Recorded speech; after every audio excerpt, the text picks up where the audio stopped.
হ্যাঁ, তোমার ঘুড়িটা বেশ উপরে। অনেক ঘুড়ি উড়ানো হয়েছে, রোদে আর ঘুড়ি উড়াতে হবে না। ভাবি বেড়াতে এসে ক্লোরাক না। চাচু চাচু, ঘুড়িটা তো গাছের ডালে আটকে গেছে। ওহো, আমরা কি করব? আমি ঘুড়ি ছাড়িয়ে আনছি। রাফিন দাঁড়াও দাঁড়াও, গাছে উঠে পারতে হবে না, বিপদ হতে পারে। না না, আমি গাছে উঠতে পারি, আমি পারবো। এই সবাই শুনে এখানে আসো। এই আসো আসো আসো, রাফি আসো, এদিকে আসো, দাও ডাকতেছে। বসো বাবা, আপনি বলে। দাদু দাদু, আমার ঘুড়িটা ছাড়িয়ে দাও। রাফি বসো তো বাবা, ঘুড়ি ছাড়ার ব্যবস্থা হবে, ধরে ধরো। হ্যাঁ হ্যাঁ। আচ্ছা, তোমরা কি জানো তোমাদের ঘুড়ির মতো আমাদের দেশেও একসময় আটকে গিয়েছিল? কিভাবে আটকে ছিল? আমাদের খুলে বলো। আমাদের দেশ তখন দুঃশাসনের বেড়াজালে আটকে ছিল। তখন আমরা স্বাভাবিকভাবে কোনো কাজকর্ম করতে পারতাম না, এমনকি আমাদের নিজেদের ভাষাতেও কথা বলতে পারতাম না।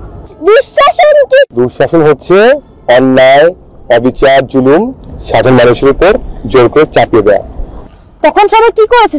বাংলার সব মানুষ তখন একত্রিত হয়েছিল অন্যায় এবং জুলুমের বিরুদ্ধে এবং যুদ্ধ করেছিল।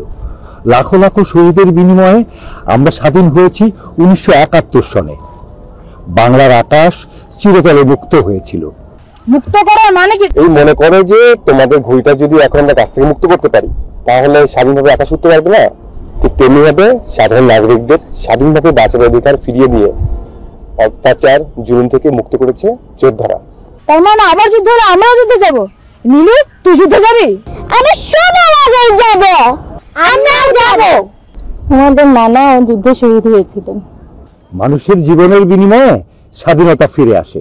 সকল নাগরিকের স্বাধীনতা রক্ষা করাটা জরুরি। দাদু, আমরা কিভাবে স্বাধীনতা রক্ষা করব?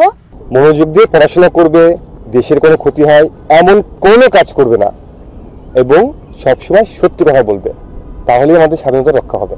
প্রত্যেকটা নাগরিক দেশের দায়িত্ব নিলে স্বাধীনতা রক্ষা করা সম্ভব। এই চলো আমরা সবাই যুদ্ধ খেলি।